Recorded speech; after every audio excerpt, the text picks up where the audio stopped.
name's Rogene Reynolds, and I live in the South Delta, specifically on Upper Roberts Island, and I have a couple of questions, and I'm no economist.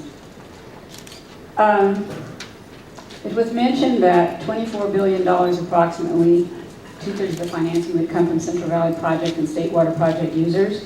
And I know that Jeff was just talking about allocations and you don't have them worked out yet.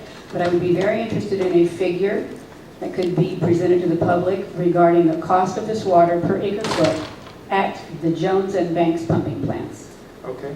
Well, of course, to most of the urban users, they're looking at the water as delivered to themselves, either in the Bay Area or in Southern California. We've estimated when you build in the costs of conveyance, which would be an additional cost to just the capital cost, that we would estimate the cost per household is in the neighborhood of $5 an acre foot. Some people say 3, others say 6. We've seen a variety of analyses, but it's in something like that per month, about $5 per month. That's not what I'm talking about, Jerry. I'm talking about the cost of the water at the pumping plant.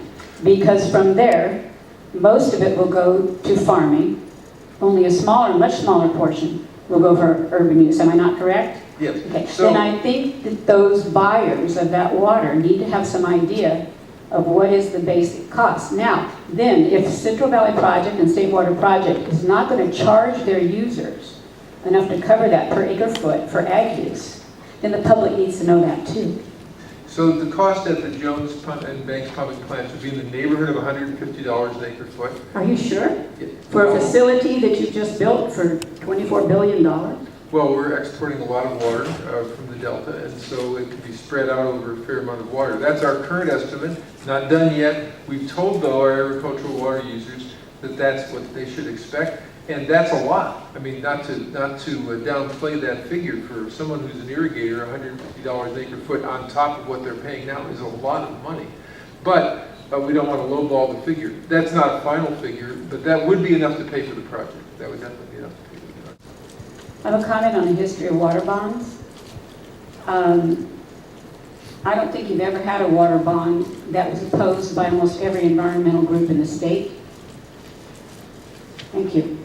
Dr. Meral, you mentioned that the ag land that would be acquired, willing buyer, willing seller, the implication was it was marginal. I want to point you to your own EIR that shows over 16,000 acres in the South Delta, including all the Fabian Tract, parts of eastern Union Island, and Middle Roberts Island, designated for habitat restoration, terrestrial. It's not swampland. Somewhere in your report, it talks about that sort of land being worth $7,000 an acre. The ranch just sold next to me at $12,000 an acre 5 years ago.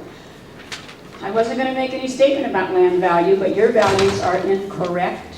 And the implication that the land that you're looking at is not highly productive land is incorrect also. Jason, you stood on the levee with me and you looked at that land, and I think you can confirm that.